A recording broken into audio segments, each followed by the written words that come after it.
नमस्कार दोस्तों, नॉलेज मंडली में आप सभी का स्वागत है। आपकी तैयारी को आगे बढ़ाते हुए बाला क्लास श्रृंखला का द्वितीय पाठ हम कर रहे हैं, जिसमें पुरानी परीक्षाओं में पूछे गए क्वेश्चंस का कलेक्शन मैं आपके लिए लेकर के आया हूं।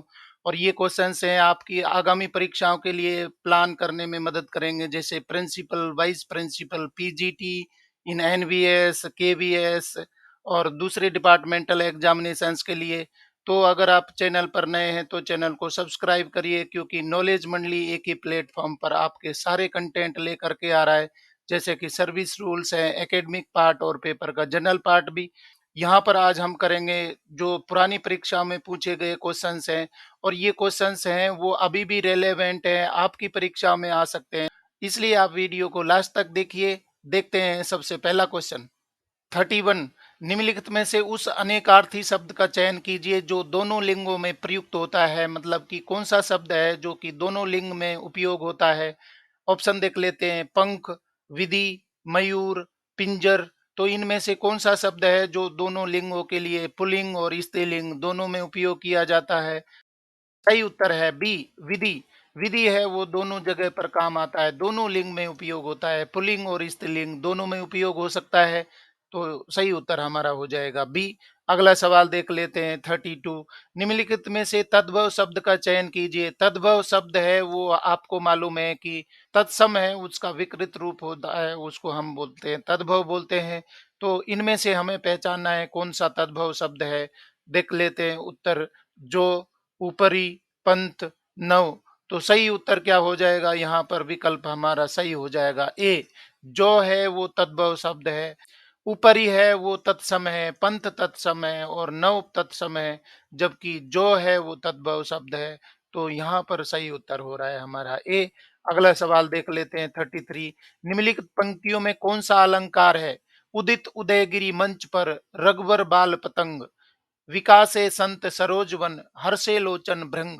तो इसमें कौन सा अलंकार उपयोग हुआ है। ये जो दोहा दिया गया है या पंक्तियां उपयोग की गई हैं, इनमें अलंकार कौन सा लगा है। देख लेते हैं उत्तर। उपमा, रूपक, प्रतीक, उत्प्रेक्षा।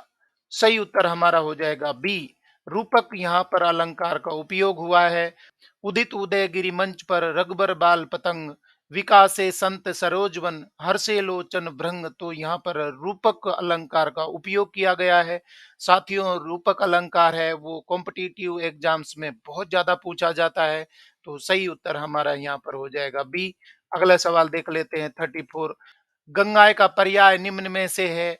बहुत ही इंपॉर्टेंट शब्द यहाँ पर दिया गया है। गंगा का पर्याय कई बार कॉम्पिटिटिव परीक्षाओं में पूछा गया है।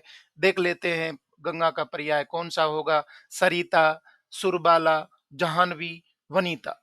सही उत्तर हो जाएगा यहाँ पर हमारा जाह्नवी, सी। गंगा का पर्यायवाची होगा जाह्नवी हो जाएगा।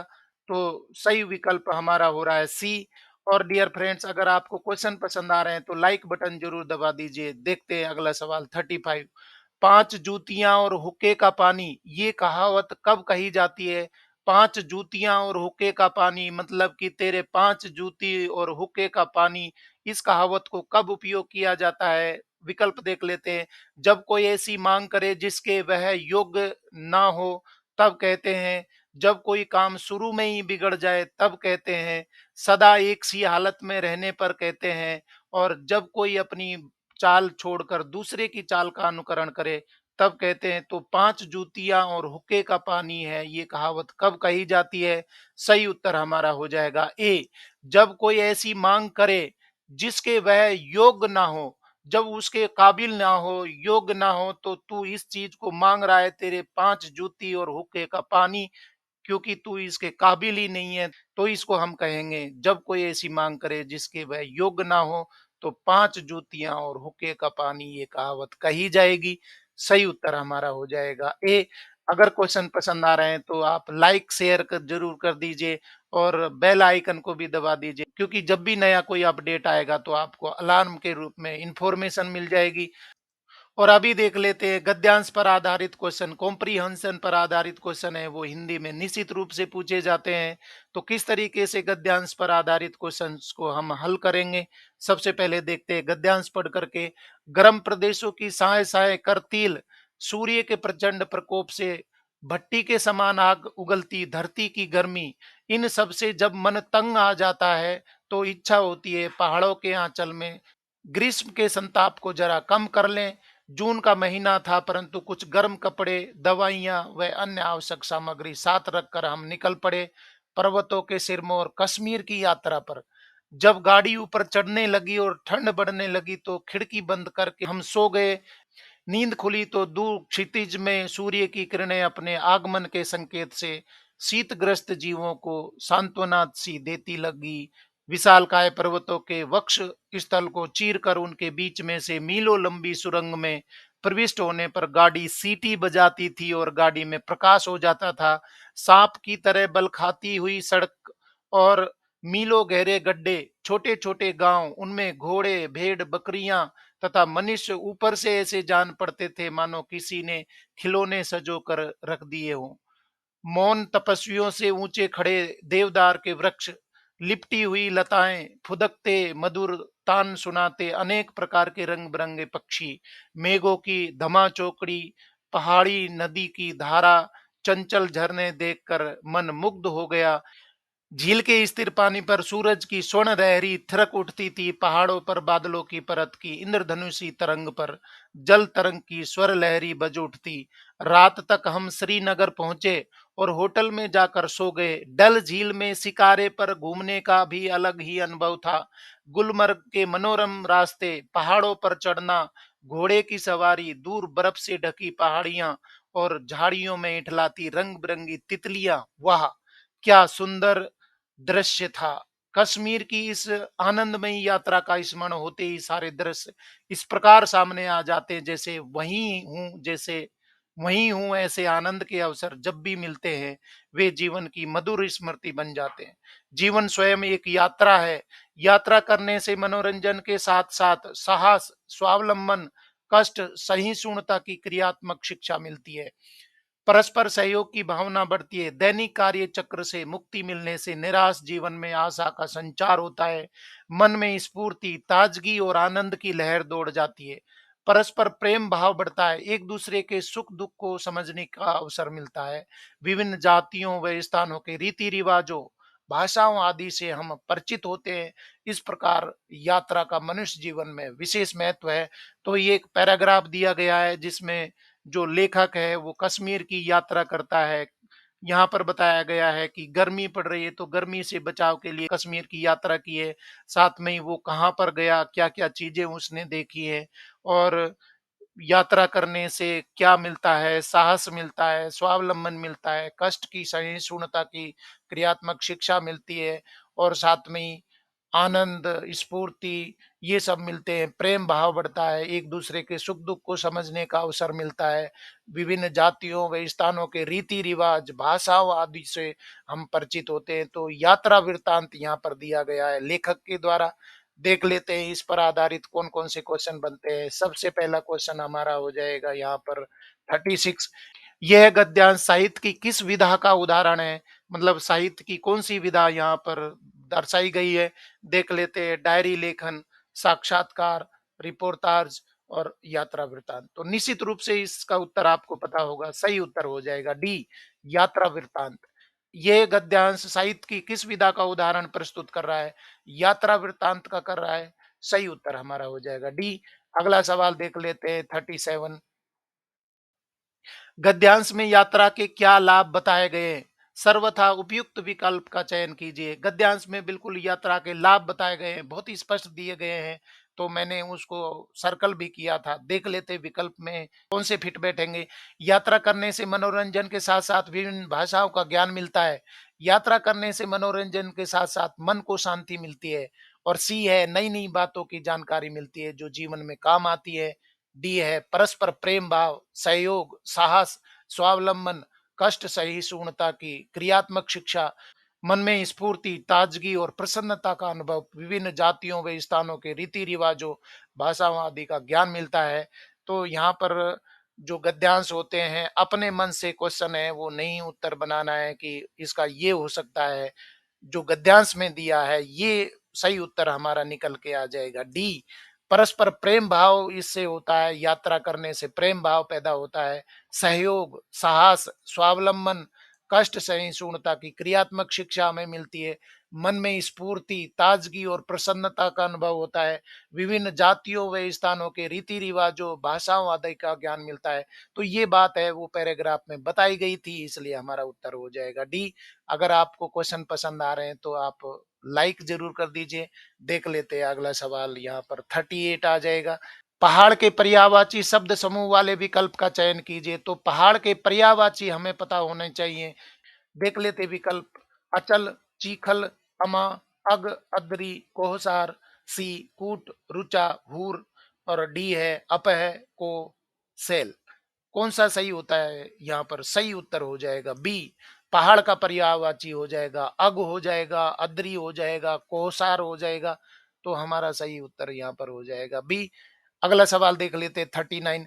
गद्यांश के अनुसार कश्मीर को क्या उपाधि प्राप्त है? पर्वतों का सिरमौर, पर्वतों की रानी, पर्वतीय शेरगाह और बर्फ का प्रदेश। तो गद्यांश में बताया गया है कश्मीर को क्या उपाधि दी गई है। सही उत्तर यहाँ पर हो जाएगा ए, पर्वतों का सिरमौर। गद्यांश के अनुसार कश्मीर को पर्वतों का सिरमौर बताया गया है। तो हमारा उत्तर हो जाएगा ए। और लैंग्वेज कॉम्पिटेंसी पर आधारित हम 30 क्वेश्चन वो बाला क्लास सीरीज में कर चुके हैं, परंतु कुछ टेक्निकल प्रॉब्लम की वजह से ये क्वेश्चंस हैं वो छूट गए थे, तो मैंने शामिल कर लिए बाला क्लास सीरीज में, द्वितीय में ये शामिल कर लिए। लैंग्वेज पर बेस्ड क्वेश्चन है, यहाँ पर 10 क्वेश्चन हमने कर लिए। लास्ट क्वेश्चन है, लेखक ने किस स्थान की यात्रा की है? पहाड़ों की, एक ठंडे प्रदेश की, कश्मीर की, शिमला की। कहाँ की यात्रा की है लेखक ने? पहाड़ों की करी है, ये ठंडे प्रदेश की करी है, या कश्मीर की करी है, या शिमला की है? सही उत्तर हमारा हो जाएगा सी, कश्मीर की। मतलब कि गद्यांश में जो दिया गया है ये बिल्कुल एग्जैक्ट आंसर हमारा आना चाहिए। कश्मीर की लेखक ने यात्रा की है और उसका यात्रा वृत्तांत भी बताया है। तो सी उत्तर हमारा सही हो जाएगा। तो इस तरीके से लैंग्वेज कॉम्पिटेंसी पर 40 क्वेश्चन है वो हमने कंप्लीट कर लिए। इससे पहले 30 क्वेश्चन है वो बाला कला श्रृंखला प्रथम में कर चुके थे, और 10 क्वेश्चन आज कर लिए बाला कला श्रृंखला द्वितीय में। आगे देख लेते हैं। अभी आ जाएंगे क्वेश्चन हमारे जनरल अवेयरनेस और करंट अफेयर्स पर। जनरल अवेयरनेस और करंट अफेयर्स पर भी हम 20 क्वेश्चन करने वाले हैं, तो वीडियो में लास्ट तक बने रहिए। देखते हैं सबसे पहला क्वेश्चन जीके का। गंगा नदी बेसिन जो भारत का सबसे बड़ा नदी बेसिन है, देश के कितने प्रतिशत क्षेत्रफल में फैला हुआ है? गंगा नदी बेसिन है वो भारत का सबसे बड़ा नदी बेसिन है, तो कितने प्रतिशत क्षेत्र पर ये फैला हुआ है, कितना एरिया ये कवर करता है? देख लेते हैं उत्तर। 30%, 20%, 15%, 25%। सही उत्तर हमारा हो जाएगा डी, 25%। मतलब कि गंगा नदी बेसिन है वो सबसे बड़ा नदी बेसिन है, और भारत का जो टोटल क्षेत्रफल है उसका कितना ये कवर करता है? 25% कवर करता है। सही उत्तर हमारा हो जाएगा डी। अगला सवाल देख लेते हैं जीके का सेकंड। निम्न में से कौन सा पुरस्कार उन भारतीय लेखकों को दिए जाने वाला सर्वोच्च साहित्यिक पुरस्कार है जिन्होंने किसी भी आधिकारिक भारतीय भाषा के अंतर्गत भारतीय साहित्य में योगदान दिया है और उसे समृद्ध बनाया है? मतलब कि वो कौन सा पुरस्कार है जो भारतीय लेखकों को दिया जाता है और किसके लिए दिया जाता है? भारतीय भाषाओं के अंतर्गत दिया जाता है। उन्होंने जो भारतीय भाषाओं की जो आधिकारिक भारतीय भाषाएं हैं, जिसमें 22 आधिकारिक भारतीय भाषाएं हैं जो संविधान के अनुसार बताई गई है, उनमें अगर लेखन किया है तो भारतीय लेखकों को कौन सा सर्वोच्च साहित्यिक पुरस्कार दिया जाता है? देख लेते हैं उत्तर। साहित्य अकादमी पुरस्कार, रविंद्र पुरस्कार, कालिदास सम्मान और ज्ञानपीठ पुरस्कार। तो इसका सही उत्तर क्या हो जाएगा? डी हो जाएगा।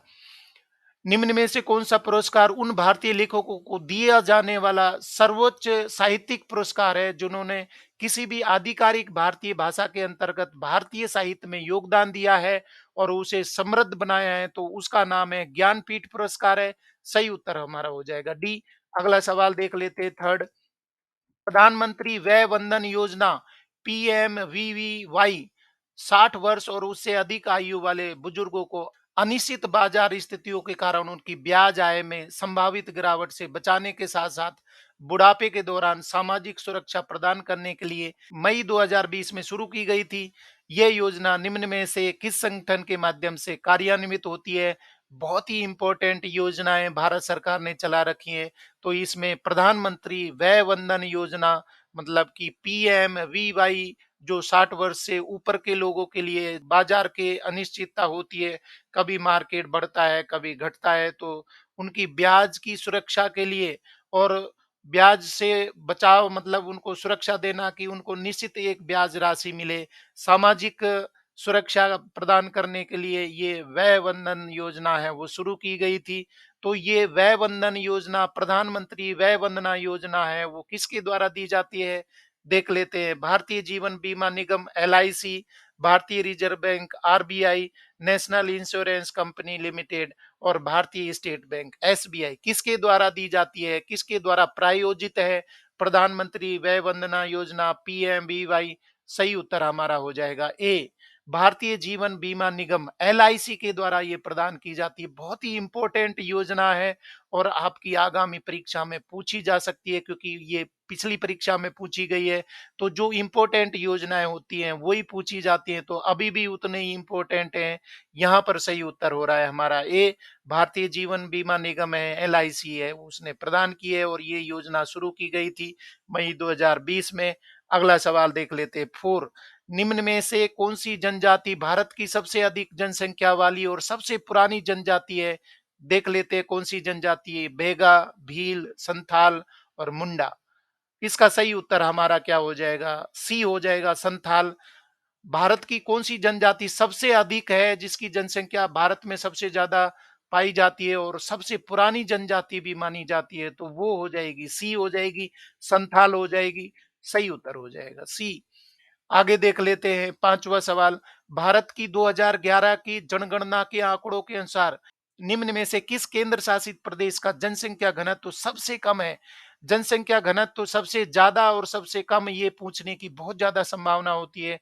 कौन से राज्य की जनसंख्या घनत्व सबसे ज्यादा है, कौन सा कम है? साथ में जनसंख्या घनत्व के बारे में केंद्र शासित प्रदेश सबसे ज्यादा किसका है जनसंख्या घनत्व, और सबसे कम किसका है? तो सबसे कम पूछ लिया गया है।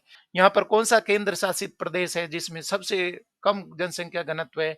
देख लेते हैं। लक्षद्वीप, चंडीगढ़, पुदुचेरी, दिल्ली के राष्ट्रीय राजधानी क्षेत्र। तो कौन सा सही हो जाएगा? यहाँ पर सही उत्तर हो जाएगा ए, लक्षद्वीप की जो जनसंख्या घनत्व है, पॉपुलेशन डेंसिटी है, वो सबसे कम पाई जाती है 2011 के अनुसार। सही उत्तर हमारा हो जाएगा ए। और डियर फ्रेंड्स, जल्दी से कमेंट कर दीजिए कि केंद्र शासित प्रदेश में सबसे ज्यादा जनसंख्या घनत्व है वो कौन से केंद्र शासित प्रदेश का है? ये आपका विकल्प आ जाना चाहिए। कौन से केंद्र शासित प्रदेश की जनसंख्या घनत्व है वो सबसे ज्यादा है, पॉपुलेशन डेंसिटी सबसे ज्यादा पाई गई है 2011 के अनुसार? सही उत्तर यहाँ पर हो रहा है ए, लक्षद्वीप, जहां पर सबसे कम है। सबसे ज्यादा आपको कमेंट करना है। देख लेते हैं अगला सवाल 6। जीएसटी कानून के अंतर्गत सीजीएसटी, एसजीएसटी और आईजीएसटी खरीदार से एकत्र किए जाते हैं, जो इस बात पर निर्भर करता है कि लेन-देन राज्यांतरिक है या अंतर्राज्यीय है। सीजीएसटी का पूर्ण रूप क्या है? ये जीएसटी की स्ट्रक्चर है वो बताई गई है। मेरे चैनल पर जीएसटी पर बेस्ड बहुत सारे क्वेश्चंस हैं, वो अवेलेबल है। आप जीएसटी सेक्शन में जाइए, प्लेलिस्ट में जाइए और जीएसटी को समझिए। यहाँ पूछा गया है सीजीएसटी का full form combined goods and service tax. तो ये सीजीएसटी का मतलब हो रहा है central goods and service tax. C, consumer goods and service tax. D, common goods and service tax. क्या सही उत्तर हो जाएगा? सीजीएसटी का फुल फॉर्म क्या हो जाएगा? सही विकल्प हमारा हो जाएगा B, central goods and service tax है, इसको सीजीएसटी बोलते हैं। एसजीएसटी का मतलब होता है स्टेट जीएसटी, मतलब state goods and service tax. और आईजीएसटी का मतलब होता है integrated goods and service tax, मतलब दोनों इस पे हक रखते हैं। मतलब कि ये कलेक्ट किया जाता है, जो अंतरराज्यीय जीएसटी होता है वो कलेक्ट किया जाता है सेंटर के द्वारा और उसको बांट दिया जाता है, स्टेट को दे दिया जाता है। तो यहाँ पर सही उत्तर हमारा हो रहा है B, central goods and service tax. अगला सवाल देख लेते हैं 7। भारतीय संविधान में राज्य के नीति निदेशक तत्वों का प्रावधान निम्न में से किस संविधान से लिया गया है? संविधान पर बेस्ड क्वेश्चन है, वो भी पूछे जाएंगे आपकी परीक्षा में। तो नीति निदेशक तत्व है वो कौन से देश से लिए गए हैं, कौन से देश के संविधान से लिए गए हैं? देख लेते हैं सही उत्तर। French, Irish, Canadian, British. तो कहाँ से तत्व है नीति निदेशक तत्व लिए गए हैं? सही उत्तर हमारा हो जाएगा बी, आयरिश से। आयरिश से, आयरिश के संविधान से नीति निर्देशक तत्व है वो प्रत्यायोजित हैं, मतलब लिए गए हैं।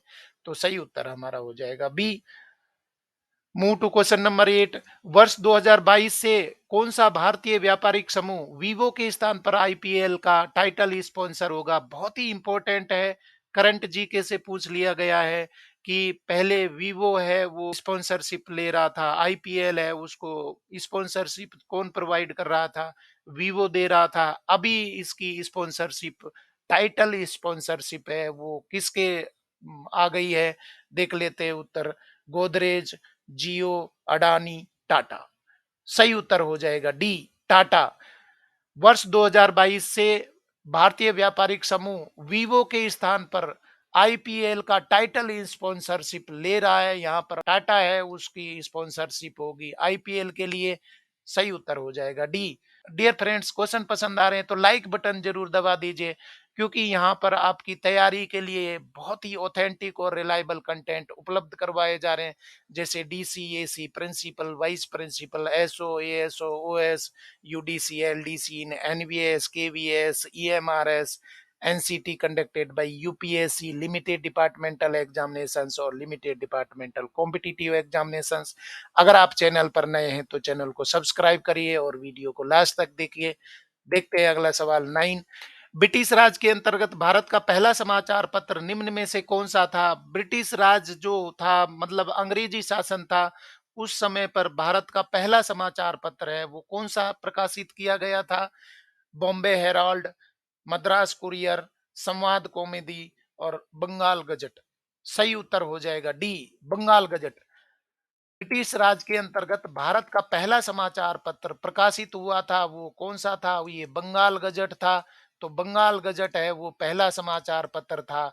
और जल्दी से आप कमेंट कर दीजिए कि ये किस भाषा में प्रकाशित हुआ था, इसकी भाषा बता दीजिए, ये कौन सी लैंग्वेज में प्रकाशित किया गया था बंगाल गजट।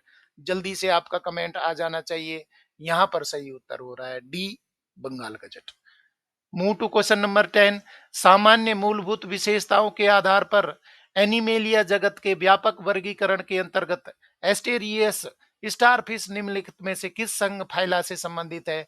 एनवीएस है वो एनसीईआरटी से भी क्वेश्चन पूछ लेती है और बिल्कुल एनसीईआरटी से डिट्टो क्वेश्चंस हैं वो उठवा लिए जाते हैं। यहाँ पर ये क्वेश्चन है वो साइंस से पूछ लिया गया है। तो वर्गीकरण लिया गया है एनिमेलिया किंगडम से लिया गया है।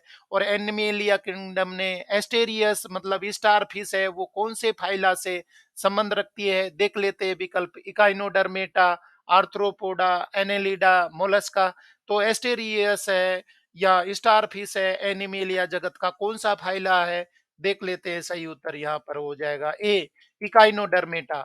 इकाइनोडर्मेटा है उससे संबंधित है स्टार फिश, या आप बोलेंगे एस्टेरियस। सही उत्तर हमारा हो जाएगा ए।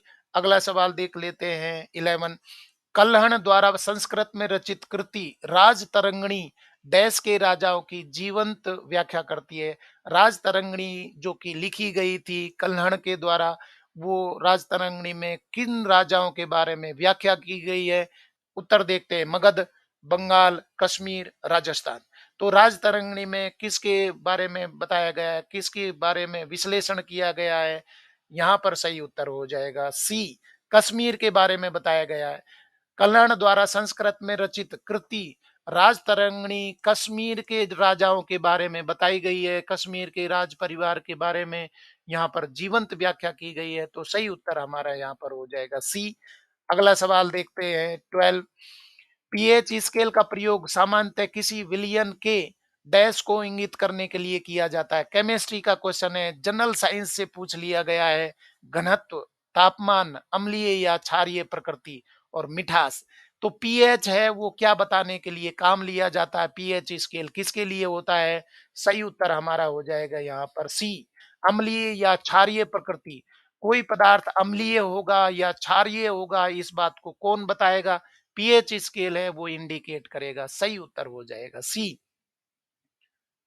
क्वेश्चन नंबर 13, मक्का और धान की कटाई के दौरान किया जाने वाला हुरका बाउल नृत्य निम्न में से किस राज्य से संबंधित है? हुरका बाउल आपको बताना है जो कि मनाया जाता है मक्का और धान की कटाई के समय। ये नृत्य है वो खेला जाता है। तो सही उत्तर यहाँ पर देखते हैं उत्तराखंड, उड़ीसा, पश्चिम बंगाल और असम। किसका होगा? उत्तराखंड का होगा या ओडिशा का होगा या पश्चिम बंगाल का होगा, असम का होगा? उत्तराखंड का होगा। उत्तराखंड में हुरका बाउल नृत्य है वो खेला जाता है। कब खेला जाता है? जब मक्का और धान की कटाई होती है। खुशी में यहाँ के लोग हुरका बाउल नृत्य करते हुए और आनंद की अनुभूति करते हैं, अपनी खुशी का इजहार करते हैं। सही उत्तर यहाँ पर हो जाएगा ए। अगला सवाल देख लेते हैं 14, भारत के प्रथम स्वदेशी परीक्षण किट का नाम क्या है जो 4 घंटे से कम समय में डेल्टा, अल्फा, अन्य वेरिएंट से नोवल कोरोना वायरस के ओमिक्रॉन स्ट्रेन को पृथक कर सकती है? बहुत ही लॉजिकल क्वेश्चन यहाँ पर पूछा गया है। सारी दुनिया को हिला के कोरोना ने रख दिया, तो भारत में वो कौन सी किट आप बनाई गई है जो 4 घंटे के अंदर डेल्टा एक कोरोना का वेरिएंट है, अल्फा है और दूसरे वेरिएंट है, उनको बहुत जल्दी से जैसे ओमिक्रॉन स्ट्रेन से उसको अलग करके पहचान लेते हैं। तो उस किट का नाम हमें पता लगाना है। ओमीचेक, ओमीकोविड, कोवैक्चेक और ओमीश्योर। क्या सही उत्तर हो जाएगा? डी हो जाएगा। बहुत रेलेवेंट है, अभी भी पूछा जा सकता है। ओमीश्योर, ओमीश्योर भारत के प्रथम स्वदेशी परीक्षण किट का नाम है और जो 4 घंटे से कम समय में डेल्टा, अल्फा और अन्य वेरिएंट है उसको कोरोना वायरस के ओमिक्रॉन स्ट्रेन से अलग कर सकता है, मतलब आपको बता देगा कि ये कौन सा वेरिएंट है। तो सही उत्तर हमारा हो जाएगा यहाँ पर डी, ओमिश्योर। क्वेश्चन नंबर 15, ये क्वेश्चंस हैं वो नए ट्रेंड के अनुसार कॉम्प्रीहेंशन पर बेस्ड क्वेश्चन पूछ लिए गए हैं। मतलब हर जगह पर क्वेश्चन है वो कॉम्प्रीहेंशन पर बेस्ड पूछे जाते हैं। 4-5 क्वेश्चन है इस तरीके के नवोदय विद्यालय ने एक नया तरीका अपनाया है जिसमें हम ये नहीं समझ पाते क्या ये टाइम कंज्यूमिंग है या जो उम्मीदवार है उनको मदद करने के लिए कि उत्तर है पैराग्राफ में दे दिया, आपकी कला होनी चाहिए उसको छांटने के लिए। तो क्या ये टाइम कंज्यूमिंग है या आपको टेस्ट को आसान बनाने के लिए है? तो कंप्यूटर है या लैंग्वेज में तो पहले से ही पूछे जाते थे, पैराग्राफ पर आधारित थे, हिंदी इंग्लिश में पूछे जाते थे, जीके में भी पैराग्राफ पूछना शुरू कर दिया है। कंप्यूटर के क्वेश्चन है उनमें भी पैराग्राफ पर बेस्ड क्वेश्चंस आ गए, सर्विस रूल्स में भी पैराग्राफ पर बेस्ड क्वेश्चंस हैं। तो देख लेते हैं क्या हमें ये मदद करेंगे या ये उलझाने के लिए। हम देखते हैं अभी गद्यांश को पढ़ करके, दिए गए गद्यांश को पढ़िए और उसके बाद प्रश्नों के उत्तर दीजिए। संसद के हालिया सत्र में सरकार ने महिलाओं के लिए विवाह की आयु 18 वर्ष से बढ़ा करके 21 वर्ष करने के लिए बाल विवाह निषेध संशोधन विधेयक 2021 पेश किया था। विपक्षी सांसदों द्वारा विधेयक की व्यापक समीक्षा की मांग के बाद इसे शिक्षा, महिला, बच्चे, युवा और खेल के लिए संसदीय स्थायी समिति के पास भेज दिया गया।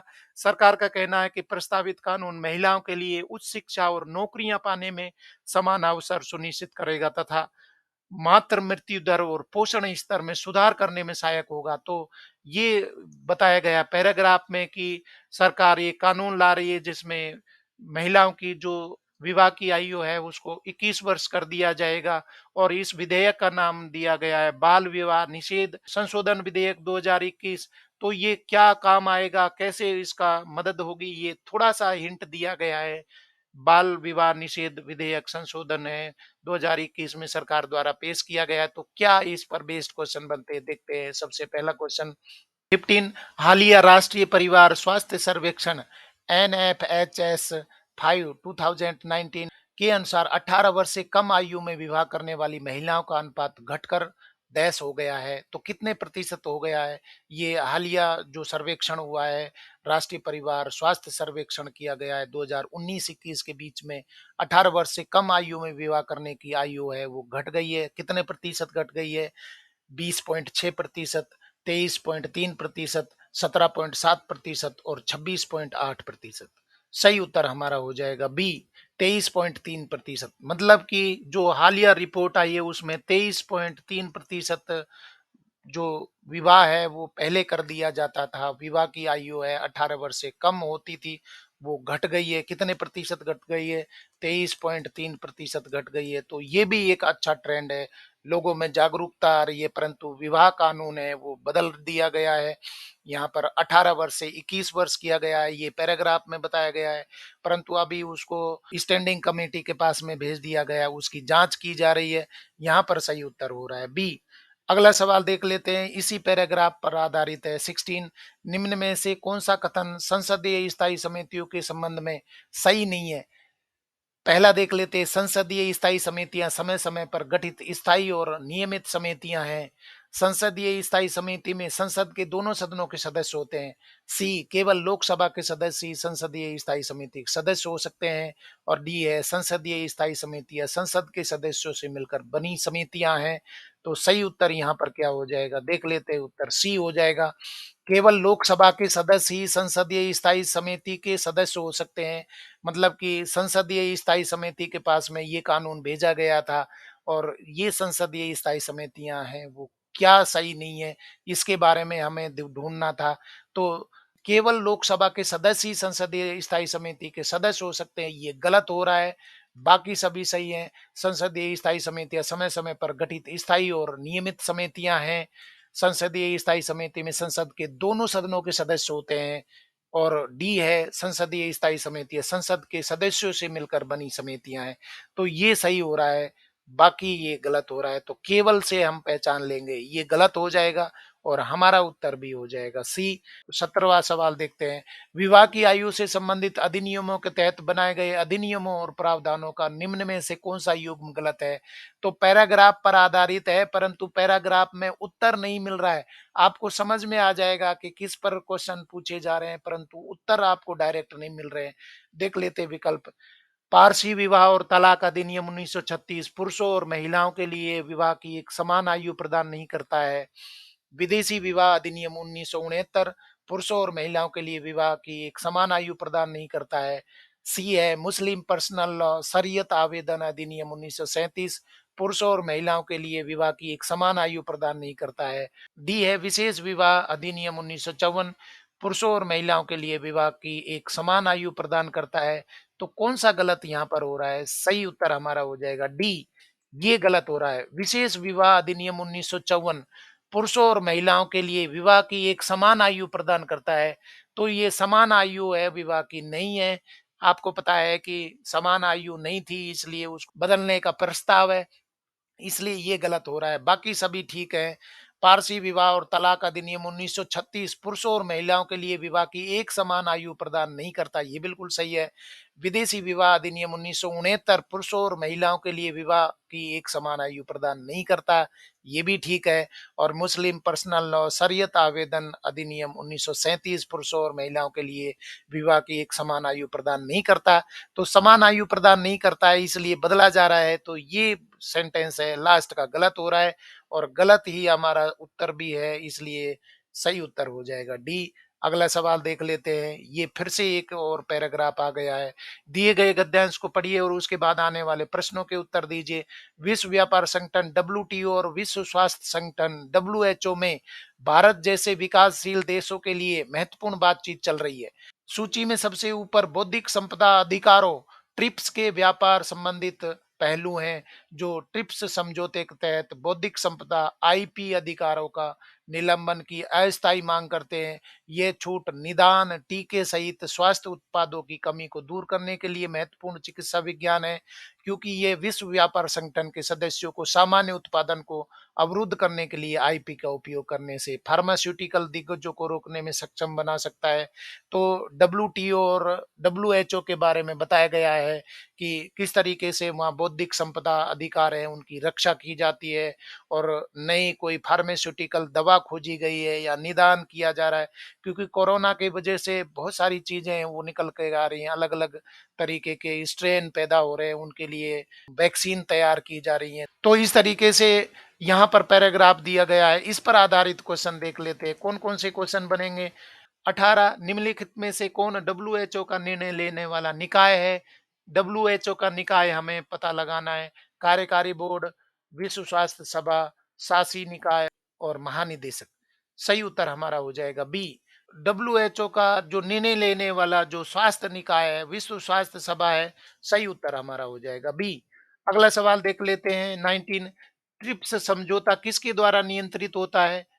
उत्तर देख लेते हैं। ए संयुक्त राष्ट्र, बी विश्व व्यापार संगठन, सी विश्व स्वास्थ्य संगठन और डी है संयुक्त राज्य अमेरिका। तो ट्रिप्स समझौता है वो किसके द्वारा नियंत्रित होगा? पैराग्राफ में बताया गया है। सही उत्तर हमारा हो जाएगा बी, विश्व व्यापार संगठन डब्ल्यूटीओ द्वारा नियंत्रित होगा। इसका सही उत्तर हो जाएगा डब्ल्यूटीओ द्वारा ट्रिप्स समझौते हैं वो नियंत्रित किए जाएंगे। ये बिल्कुल स्पष्ट रूप से पैराग्राफ में बताया गया है। तो पैराग्राफ है वो भी मददगार सिद्ध हो रहे हैं। सही उत्तर हमारा हो रहा है बी। डियर फ्रेंड्स, बाला क्लास सीरीज द्वितीय का अंतिम क्वेश्चन है 20।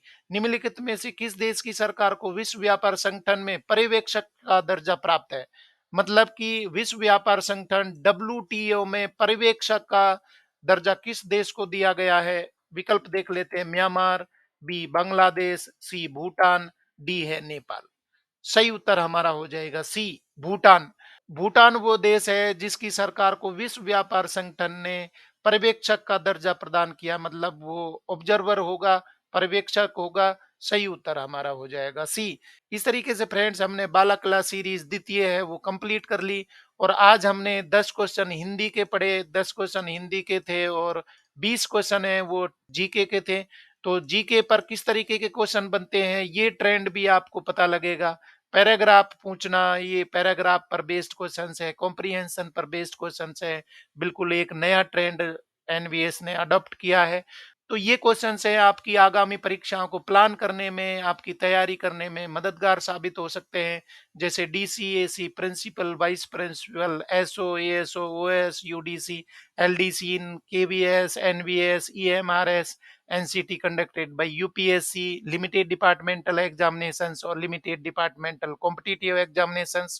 Dear friends, Navodaya Vidyalaya principal और वाइस प्रिंसिपल के लिए डायरेक्ट रिक्रूटमेंट, साथ में डिपार्टमेंटल एग्जाम करवाने जा रही है, साथ में पीजीटी पोस्ट के लिए भी डिपार्टमेंटल एग्जाम करवाने जा रही है। तो ये सभी परीक्षाओं के लिए मेरे वीडियो हैं, मेरे क्वेश्चंस हैं, वो बहुत ज्यादा आपको डायरेक्शन देने में आपको मददगार हो सकते हैं। अगर आपको आज के क्वेश्चन पसंद आए तो लाइक शेयर करें और चैनल को सब्सक्राइब करना तो जरूरी है। और डियर फ्रेंड्स, मैं आपके लिए बिल्कुल एक यूनिक सीरीज लेकर के आ रहा हूं। नवोदय विद्यालय ने प्रिंसिपल, वाइस प्रिंसिपल और पीजीटी पोस्ट के लिए लिमिटेड डिपार्टमेंटल एग्जामिनेशन, साथ में लिमिटेड डिपार्टमेंटल कॉम्पिटिटिव एग्जामिनेशन के लिए वैकेंसी निकाली है। ये सीरीज है वो नवोदय सिस्टम को समझने के लिए आपको मददगार हो सकती है, क्योंकि नवोदय सिस्टम पर बेस्ड क्वेश्चन आपको कहीं पर नहीं मिलेंगे। तो बिल्कुल फोकस करके एनवीएस सिस्टम पर, एनवीएस स्कीम पर मैं सभी टॉपिक आपके लिए लेकर के आ रहा हूँ। पूरे नवोदय सिस्टम को समझने के लिए मेरी सीरीज का नाम है धौलागढ़ माता श्रृंखला।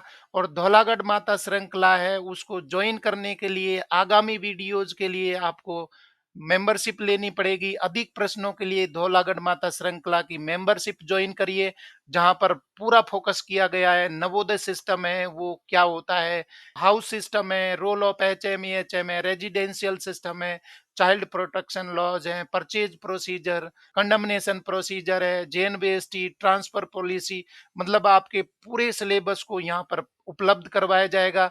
परंतु ये सीरीज है वो सिर्फ अवेलेबल होगी मेंबर्स के लिए, इसलिए आप मेंबरशिप ज्वाइन करिए और अपने सिलेक्शन को निश्चित करवाइए। आप चैनल पर नए हैं तो चैनल को सब्सक्राइब करिए, क्योंकि नॉलेज मंडली is the right choice. Thank you very much.